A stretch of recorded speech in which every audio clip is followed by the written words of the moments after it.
मछली मिलेगी। पेड़ पौधों की भाषा, अब आप कहेंगे पेड़ पौधों की भाषा कहाँ से लाए साहब? मित्रों, हमारे यहाँ के वैज्ञानिक जगदीश चंद्र बोस, इन्होंने पेड़ों में कैसे वृद्धि होती है इस पर एक किताब लिखी है, क्रिस्कोग्राफ, और उसके आधार पर बताया कि कैसे कैसे उनकी कोशिकाएं और ऊतक बढ़ते हैं। यानी जिसे हम जड़ मानते थे, सच में वो जड़ नहीं है, चेतन है।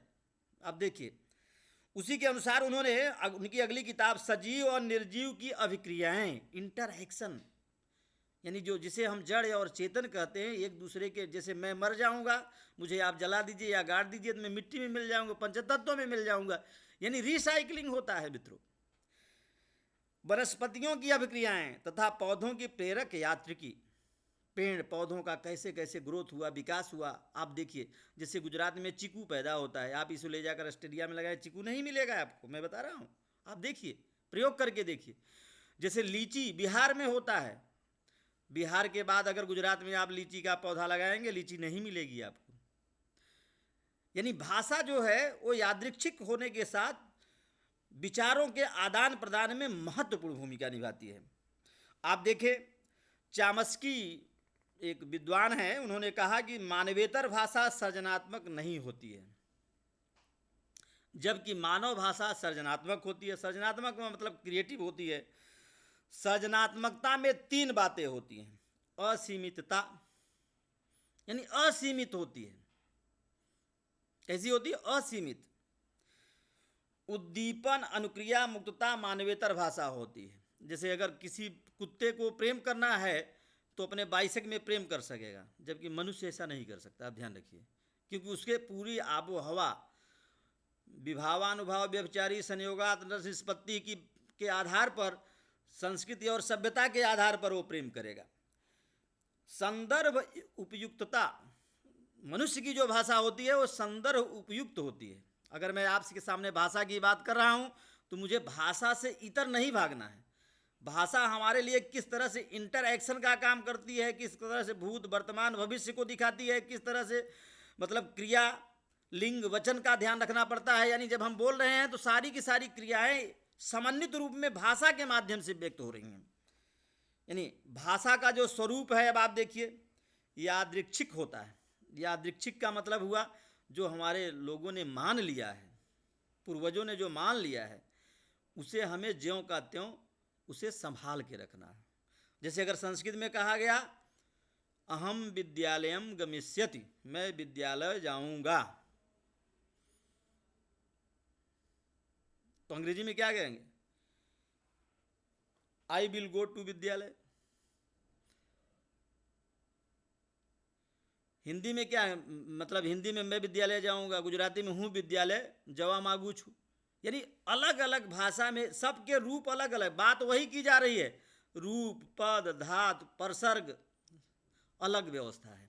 इसलिए भाषा का जो स्वरूप है यादृच्छिक है, और जिस भाषा की जैसी प्रकृति है, उस भाषा वैज्ञानिकों ने जो प्रकृति बनाई है उस प्रकृति के अनुसार हम उसका।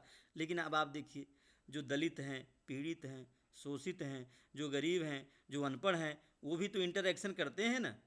यानी हम जो आपके सामने भाषा बोल रहे हैं वो राठवा की भाषा नहीं है, वो चौधरी की भाषा नहीं है। हम आपके सामने जो बात कर रहे हैं कम्युनिकेटिव भाषा की बात कर रहे हैं, मतलब संप्रेषित होने वाली भाषा की बात कर रहे हैं। अगर हम लोकल डायलेक्ट बोलें, ग्रामीण शब्द बोलें, जानपदीय शब्द बोलें, तो आपको समझने में दिक्कत होगी। यानी भाषा जो है स्टैंडर्ड होती है। स्टैंडर्ड मतलब मानक स्वरूप ग्रहण करती जाती है। भाषा सृजनात्मक होती है। अब आप देखिए, वेद उपनिषद लिखे गए, पुराण लिखे गए, उसके बाद कालिदास बाणभट्ट ने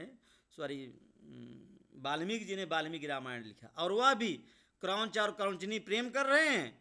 बहेलिया जो है नर क्रौंच को मार रहा है, और उनके मुंह से पहला जो है अनुष्टुप छंद निकला, माँ प्रतिष्ठाम त्वमगमः शाश्वती समा। यानी विश्व का पहला पैरामीटर, विश्व का पहला छंद, अनुष्टुप छंद, वो वाल्मीकि ने हमें दिया। और विश्व का पहला एपिक भी वाल्मीकि ने हमें दिया। अनुकरण ग्राह्यता, भाषा जो है अनुकरण की जाती है। जैसे मैं गुजरात में रह रहा हूँ, मैं गुजराती भी बोलता हूँ, मैं हिंदी भी बोलता हूँ, मैं अंग्रेजी भी बोलता हूँ, मैं संस्कृत भी बोलता हूँ, लेकिन अगर मुझे बाहर जाना हो, तमिल, तेलुगु, कन्नड़ और मलयालम, अगर वहाँ कुछ वर्षों रहूँ तो वहाँ हमें वो भी बोलना पड़ेगा, क्योंकि इंटरैक्शन करने के लिए। इसलिए भाषा जो है अनुकरण की जाती है। भाषा जो है परिवर्तनशील होती है। जैसे कर्म, संस्कृत में हम बोलते हैं कर्म, प्राकृत में बोलते हैं कम, और गुजराती या हिंदी में बोलते हैं काम। अब देखिए, जैसे वृषभ, संस्कृत में शब्द है वृषभ, अंग्रेजी में बुल, और गुजराती में बड़द, हिंदी में बैल। आप देखिए, यानी भाषा जो है भौगोलिकता के आधार पर, और भौगोलिकता भी ध्वन्यात्मकता के आधार पर बदलती रहती है। लेकिन भाषा जो है विविक्त होती है, यानी कई वर्णों को मिलाकर एक शब्द बनाते हैं। जैसे मान लीजिए हम कहते हैं प्रधानमंत्री, ये शब्द हुआ। फिर हम बोले जब कि प्रधानमंत्री सिंगापुर जा रहे हैं, आप देखिए वाक्य हो गया। लेकिन कई वर्णों से, अक्षरों से एक शब्द बनता है, कई शब्दों से एक वाक्य बनता है, यानी ये भाषा की विविधता है। दूसरी तरफ आप देखिए भाषा कैसी होती है, द्वैतता होती है। अब द्वैतता का मतलब डुअल, भाषा कैसी होती है, डुअल। अब डुअल को कैसे, जैसे उसका सार्थक भी प्रयोग होता है, उसका निरर्थक भी प्रयोग होता है। आप ध्यान दीजिए, एक उदाहरण मैं देता हूँ आपके सामने। जैसे अभिज्ञान शाकुंतलम में दुष्यंत था, वह मृगया करने आया था, लेकिन शकुंतला उससे प्रेम कर बैठी और पहले प्रेम में ही गर्भिणी हो गई, और उसके द्वारा जो बच्चा पैदा हुआ उस आर्यावर्त का नाम भारतवर्ष हो गया। यानी भाषा, कल्चर एंड सिविलाइजेशन, जो संस्कृति और सभ्यता है, उसकी वाहक भाषा है। जैसे आप देखिए कोड़ा, घोड़ा, दोनों एक शब्द लग रहे हैं, लेकिन क और घ ये दोनों दो शब्द हुए, यानी कोड़ा और घोड़ा रूपिम हो गए, क और घ स्वनिम हो गए, जिसे आप फोंट कहते हैं। इसी क और घ के आधार पर पूरा अर्थ बदल गया। इसलिए हर भाषा जो होती है वो द्वैतता प्रयोग के आधार पर चलती है। भाषा की भूमिकाएं बदलती रहती हैं, कभी वक्ता होता है तो कभी श्रोता होता है। आजकल आप देखिए सीडी, वीसीडी, जैसे मेरा लेक्चर है, सुनने वाले सुन रहे हैं, जो नहीं सुन पा रहे हैं वो अपने पेन ड्राइव में ले रहे हैं, या उसको सीडी में कर रहे हैं, या यहाँ से खरीद रहे हैं।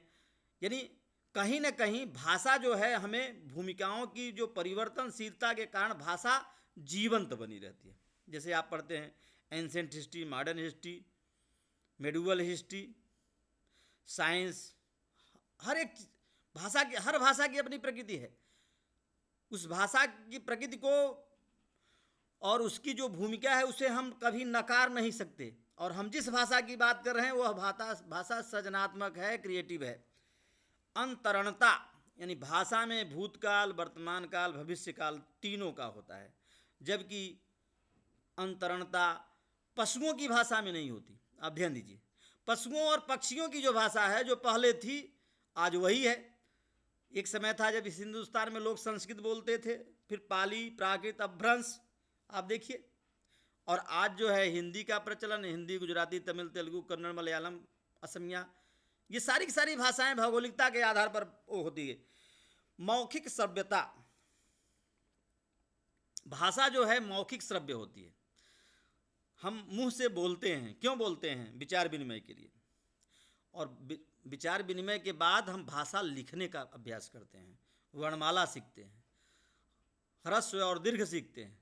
हम देखते हैं कि ये स्वर है कि व्यंजन है, फिर हम व्याकरण सीखते हैं। यानी भाषा जो है मौखिक श्रव्य के आधार पर जब लिखित उसमें जाते हैं तो भाषा के लिए उसका पूरा व्याकरण हमें ध्यान में रखना होता है। भाषा असहज वृत्तिकता, उसकी जो अगला स्वरूप है, मानव भाषा मूलतः असहज वृत्तिक होती है। मैंने आपसे असहज वृत्तिक का मतलब हुआ कि अगर मुझे प्रेम करना है तो मुझे उपयुक्त समय और सभ्यता और संस्कृति का ध्यान रखना होगा। लेकिन अगर पशुओं को प्रेम करना है तो वे उनकी जो भाषा होगी मानवेतर भाषा जो है वो सहज वृत्तिक होती है, सहज वृत्तिक। आप ध्यान दीजिए, इसलिए भाषा का ये स्वरूप है, इस स्वरूप के आधार पर भाषा का हम प्रयोग करें तो ज़्यादा अच्छा है। भाषा तथा वाक अथवा भाषा व्यवस्था तथा भाषा व्यवहार, यानी भाषा के दो स्वरूप ससूर मानते हैं। बाद में रुबेत्स्काय, येल्समस्लव तथा चामस्की आदि ने इनके अंतर कई दृष्टियों से स्पष्ट किए। जैसे भाषा एक व्यवस्था है, इसकी बात मैंने पहले आपसे कर ली है। भाषा की सत्ता मानसिक होती है, आप में विचार शक्ति है। विचार शक्ति कैसे आई? इंद्रिय बोध, इंद्रिय बोध के बाद विचार बोध, इंद्रिय बोध के बाद भाव बोध, भाव बोध के बाद विचार बोध। आप कहेंगे साहब जो सूर आदमी है वो आदमी कैसे वो कर सकता है, अंधा आदमी है। लेकिन अंधा होने के बावजूद भी उसके पास इंद्रियां तो हैं, कर्ण इंद्रिय है, आप देखिए स्पर्श इंद्रिय है, कर्म इंद्रिय, ये सारी की सारी इंद्रियों के द्वारा लोग ग्रहण करते हैं। भाषा अमूर्त होती है, भाषा का कोई रूप नहीं होता है। आप देखिए अखो के पहले और नरसिंह मेहता के पहले गुजराती कहाँ थी, आप देखिए तब पता चलेगा आपको। आप देखेंगे 7वीं शताब्दी का कवि सरहपा के पहले हिंदी नहीं थी। मैं आपको बताऊं 1492 के पहले अमेरिका में क्या था, कुछ नहीं था। आज उसकी भाषा अंग्रेजी हो गई, जबकि ब्रिटेन की भाषा थी, इंग्लैंड की भाषा थी अंग्रेजी। इसलिए भाषा जो है कैसे कैसे विकसित होती है वो भी आप देखते जाइए। भाषा सामाजिक होती है। हम जिस समाज, जिस परिवेश, जिस जाति व्यवस्था में रह रहे हैं उसके अनुसार हम भाषा का प्रयोग करते हैं। रबारियों की भाषा आप देख लीजिए, अहीरों की भाषा आप देख लीजिए, राजपूतों की भाषा देख लीजिए, पटेलों की भाषा देख लीजिए, उत्तर गुजरात, दक्षिण गुजरात, मध्य गुजरात और कच्छ भुज की भाषा देख लीजिए, सौराष्ट्र की भाषा देख लीजिए। यानी भाषा कहीं ना कहीं सामाजिक है और सामाजिक आदान प्रदान में महत्वपूर्ण भूमिका निभाती है।